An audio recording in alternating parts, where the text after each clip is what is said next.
മൂന്നാമത്തെ കാര്യം എന്ന് പറയുന്നത് പോഷകമായിട്ട് ബന്ധപ്പെട്ടാണ്, ന്യൂട്രീഷനുമായിട്ട് ബന്ധപ്പെട്ട്. നമ്മളിപ്പോൾ കഴിക്കുന്ന ഭക്ഷണങ്ങളിൽ ഓവർ ന്യൂട്രീഷൻ്റെ ഭാഗമായിട്ടാണ് ശരീരത്തിന് ബുദ്ധിമുട്ടുണ്ടാകുന്നത്. അതെങ്ങനെയാണെന്ന് വെച്ചാൽ ഓവറായിട്ട് നമ്മൾ കാലറി സപ്ലൈ ചെയ്യുന്നത്. കാലറി എന്ന് പറയുമ്പോൾ ഗ്ലൂക്കോസ് കണ്ടൻറ്റാണ്. പ്രത്യേകിച്ച് മധുര സാധനങ്ങൾ, കോൺ സിറപ്പ്, ബേക്കറി ഐറ്റംസ് ഒക്കെയാണ് അതിനകത്ത് ഏറ്റവും കൂടുതൽ ഡാമേജ് ആയിട്ട് വരുന്നത്.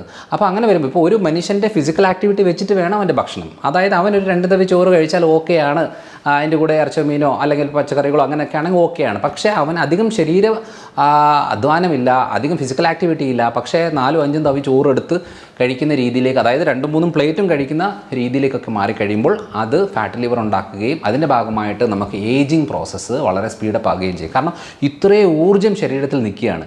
ഇത് എങ്ങനെയെങ്കിലുമായിട്ട് സെല്ലിൻ്റെ എന്താ പറയുക ഡിവൈഡ് ചെയ്യാനും ഡെവലപ്പ് ചെയ്യാനും അങ്ങനെ മുഴകൾ, ഗ്രോത്ത്, പല രീതിയിലുള്ള പ്രശ്നങ്ങൾ, ഇൻസുലിൻ്റെ അളവ് കൂടാൻ ഇതെല്ലാം കാരണമാകുന്നതാണ്. സോ അതുകൊണ്ട് നമ്മൾ ന്യൂട്രീഷനുമായിട്ട് ബന്ധപ്പെട്ട കാര്യങ്ങളിൽ അതായത് മിതമായിട്ടുള്ള രീതികൾ, ഏറ്റവും കൂടുതൽ ശരീരത്തിന് ആവശ്യം ഫാറ്റാണ്, രണ്ടാമതാണ് പ്രോട്ടീന്, മൂന്നാമതാണ് കാർബ്സ് വരുന്നത്. ഇത് നമ്മുടെ അമ്മയുടെ മുലപ്പാലിലും അതേപോലെ തന്നെയാണ് 80% ഫാറ്റാണ് വരുന്നത്. പിന്നെയുള്ളത് 20, അതായത് ഒരു 10-15% ആണ് മെയിനായിട്ടും പ്രോട്ടീൻസ് കാര്യങ്ങളും വരുന്നത്. പിന്നെ വളരെ കുറവ് അളവിലാണ് കാർബ്സ് വരുന്നത്. പക്ഷേ നമ്മൾ ഈ ഫോർമുല മിൽക്കിലും അതേപോലെ തന്നെ പൊടി നമ്മൾ കുട്ടികൾക്ക് കലക്കി കൊടുക്കുന്നത് 80% കാർബ്സ്, ഷുഗറാണ്.